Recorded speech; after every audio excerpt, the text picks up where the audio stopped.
அது இல்லாமல் இதே மாதிரி இன்னொரு முக்கியமான ஒரு ஹதீஸ் இருக்கு அலி நானு பற்றி ரசூல்லா அது சொல்லும்போது அதையும் வந்து ரசூல்லா அது சொல்கிறாங்க. முக்கியமான அது ஒரு மேட்ரு.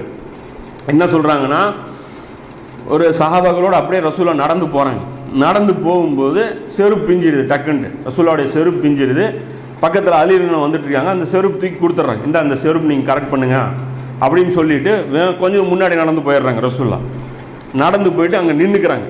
அலி வரட்டும், செருப்பு ரெடி பண்ணிவிட்டு வரட்டும்னு சொல்லி நின்றுக்கிறாங்க. அதாவது இவரை ஒதுக்கி விட்டுட்டு மற்ற சஹாபாக்களை கூட்டிகிட்டு போயிடுறாங்க. கொஞ்சம் ஒரு 10 ஸ்டெப் முன்னாடி போயிடுறாங்க.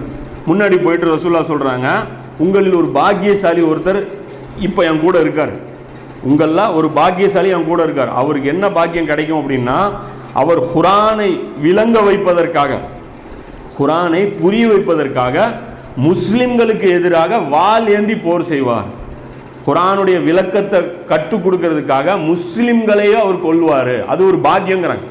அந்த வாள் ஏந்தி அவர் சண்டை போடுவார். எவ்வாறு நான் குர்ஆனுடைய உண்மை தன்மையை நிரூபிக்க காஃபிர்களுடன் போர் செய்தனோ அந்த மாதிரி நான் குர்ஆன் உண்மையானதுங்கிறதுக்கு, அதாவது ரசூல் தான் ஜெயிப்பாருன்னு குர்ஆன் சொல்லிச்சு, அதை நிரூபிக்க வேண்டிய கடமை ரசூலாவுக்கு வந்துச்சு.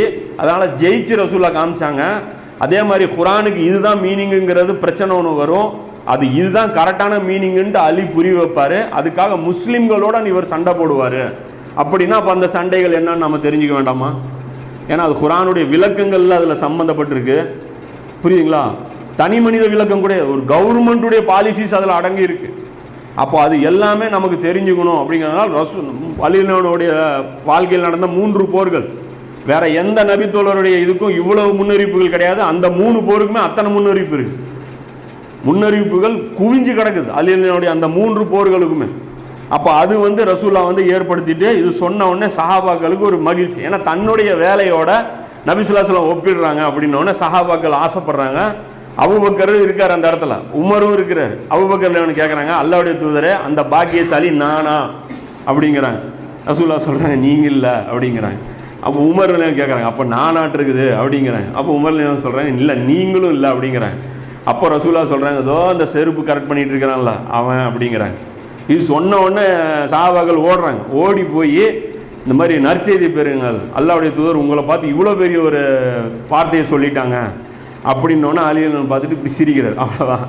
சிரிக்கும்போது அவர் சொல்கிறாங்க, சஹாபாக்கள் சொல்கிறாங்க, நாங்கள் ஒரு பெரிய விஷயம் சொல்லலான்னு போனால் இது இவருக்கு முன்னாடியே தெரிஞ்சிருக்குது.